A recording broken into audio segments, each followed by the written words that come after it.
Good morning, my name is Ronnie Lawrence, and today I will be talking about uh, At Eternity's Gate, directed by Julian Schnabel. And Eternity's Gate is a film documentary taking inspiration from dramas and such. Um, and it takes place during the last few years of Vincent van Gogh's life. And one of the major selling points is being able to show it through Van Gogh's perspective.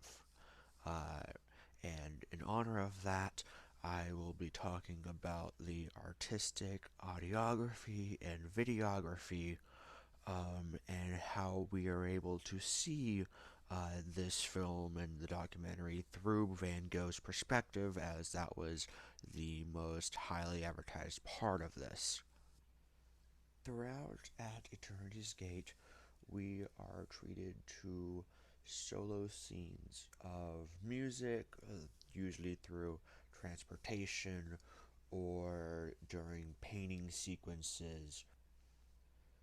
These music sequences are not what you would typically find during these kind of sequences.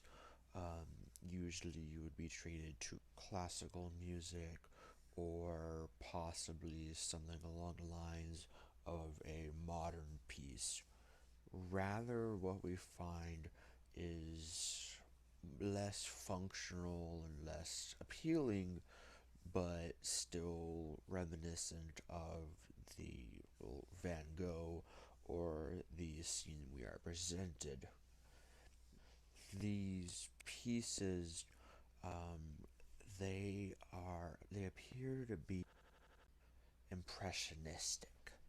Um, for example, one of the major pieces that we find is uh, during the trip where Van Gogh is being taken to the asylum. Um, this piece, while not necessarily functional or traditional, has a major kind of despair, yet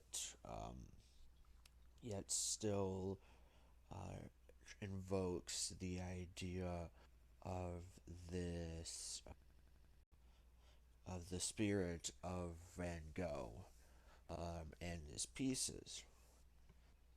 Another thing we can see is when Van Gogh's kind of illness or madness takes over, and we hear the echoes of the visuals and the audio, well, speaking, um, of previous conversations with the person or persons, and this is kind of taken into an interesting account where we slowly see it build up, first with audio and then visual.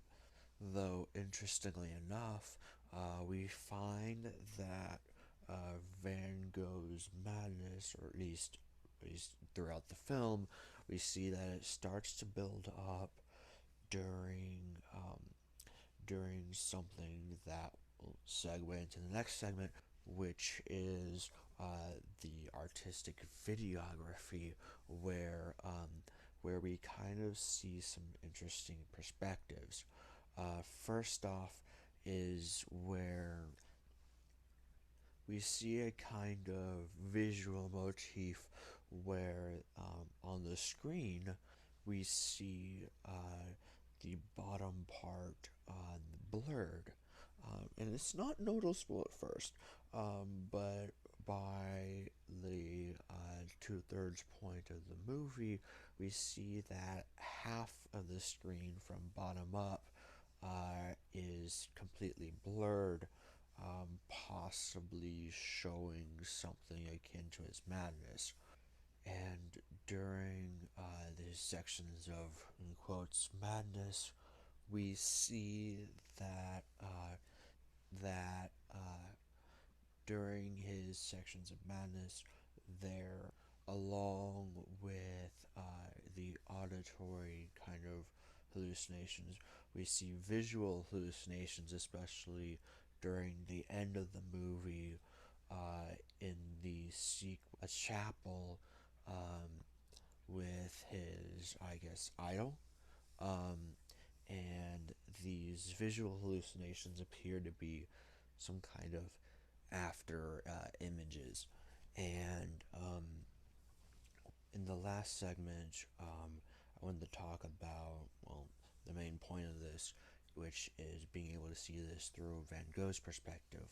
Um, and this is really makes it kind of an artistic one, because of the idea that that Van Gogh, well, we don't know exactly what he saw, but using the ideas of filters and such, we can see that the we can kind of see maybe what he saw, and these kinds of filters, especially came in two major scenes at least. One was the grayscale while painting what appeared to be cherry trees, um, where we can kind of see how how it looked to possibly Van Gogh, and then it switched while zoomed in on the painting, and we saw what we us normal people saw. Um, and an extra part would be the yellow kind of sepia filter, while in these sunflower and wheat seals, just before going back to the asylum, when he suggested, or I guess forcefully uh, positioned the woman with the sheep in order to draw her. Um, and that's kind of where